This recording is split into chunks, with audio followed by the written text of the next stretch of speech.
Hello, welcome to part 2 of how to make money buying and selling antiques. This is my little series here on YouTube. I'm going to use this piece as an example here. I'll tell you how much I paid for it, I've just bought it, and how I work out how much to charge for it, because there's a real art to not charging too much and equally actually not charging too little. Get it just right. So this thing is a big lump of majolica.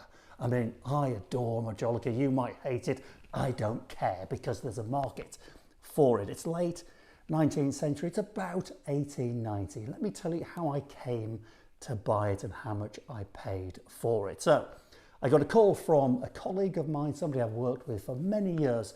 We call them in this business runners. So they run from shop to shop, dealing, buying and selling, auctions as well, never trading with the public, only trading with the trade, taking quick turnovers and quick profits. So he knows what I like.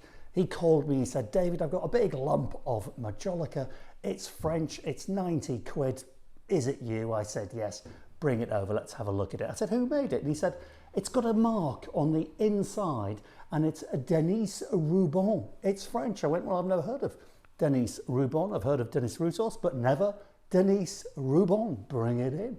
And yes, here is the mark. Denis Rubon. The thing is, it's not Denis Rubon. It's not French. This is Welsh. It was made by a firm called Henry Dennis of Reuben in North Wales, which makes this thing much more interesting and more valuable than a French piece of majolica. Actually, I better tell you what it is. It's a stick stand for umbrellas and walking sticks.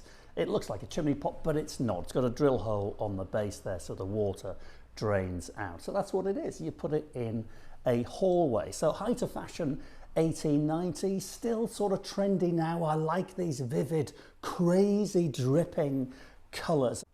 Let me tell you a bit about majolica, actually, just in case you come across a piece you fancy trading a little bit with majolica. So it's a tin glaze heavy pot. I mean, it's very, very heavy. It'll chip really easily.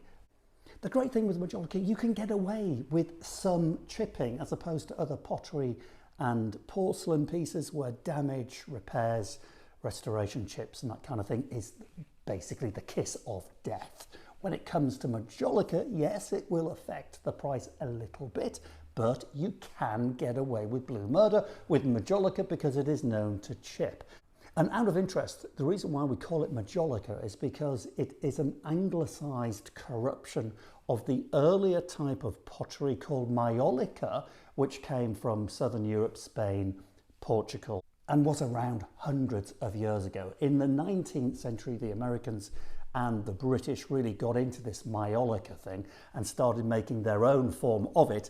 And majolica is a corruption of majolica. But when you refer to majolica, you mean from Northern Europe or America.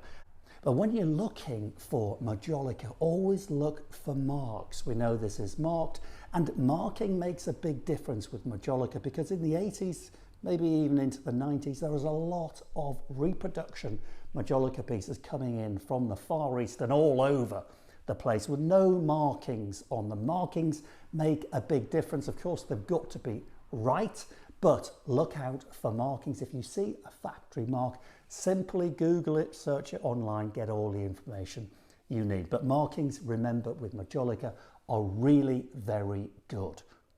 That's not to say that any piece of majolica that does not carry a factory mark is a fake. That's not true. There were lots of makers in the 19th and early 20th century who didn't mark their wares. It's just that the pieces that are rated and easier to sell are those that carry the mark. So Minton, even Wedgwood, George Jones is a big maker of majolica, and of course Dennis of North Wales. So back to this one then, it has all of the markings, it's big and it's bold, and I paid 90 quid for it. How much would I have paid under other circumstances, knowing that it was made by Dennis in North Wales? Well, I think I would have paid 200 quid for it all day long. And you know, if that was in auction, there'd be potentially 30% commission on top of that. So this thing would have owed me, what, $260 before I even got started. So now when it comes to pricing, you could go for the old favourite, double bubble, double the price, which is rather nice when you can do it. Pay 90 quid, ask 180 for it. Fair enough, it's a good return and that would be fine under normal circumstances. However, I would have had to pay more for this under different circumstances. So value your expertise and of course your time, and value the piece correctly. So I think it'll stand 280, not 180, 280.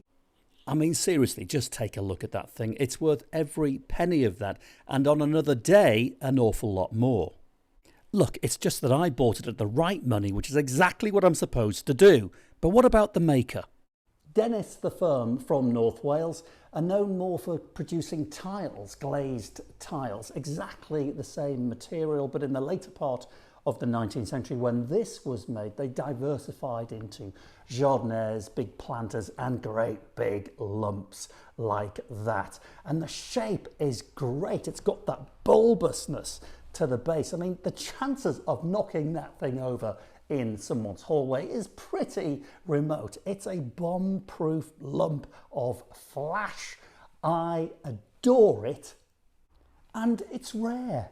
Look online, find big majolica stick stands like this on websites like First Dibs, maybe even eBay selling antiques, and you'll find late 19th century big majolica stick stands, umbrella stands for £3, £4, £5, £6, sometimes £1,000 if they're much more ornate. You occasionally see them in really outrageous, eccentric shapes of like pineapples and things. I mean, amazing. I love them and they make big money. This is a bit plainer, but at 90 quid purchase to me, it's a complete bargain. But remember, as a dealer in these things, that's your job. You don't buy anything unless it's great and a bargain. Plus, it's still going to look cheap retailing here at 280. Under other circumstances, somebody would end up paying more than 280 in a good auction or another shop. It stands me at the right money. Pitch it right. You'll sell it on, release the money and start the process again. So pricing at 280, if I get anywhere near that, that's a really good return. And come on, for 280 quid, the fact that it is not a Denise Rubon of France, but a Dennis of Ruben, North Wales, the client has got a cracking buy with a great history and story. So get your pricing right. Don't kill it because you will end up owning everything forever, but don't undersell. Value your expertise and remember you pick up this expertise by researching every single piece you have within an inch of its life. Not only will it help you sell that item, but handling something like this, and I have handled Dennis pieces before, it pays off because the moment I saw that, I recognized it as a Dennis piece from North Wales, not a Denise Rubon from France. So there you go. Use your expertise and gain your expertise by researching everything you handle. I hope that is helpful. I'm David Harper. Come back for more top tips on how you can make money out of antiques. Until next time, cheerio.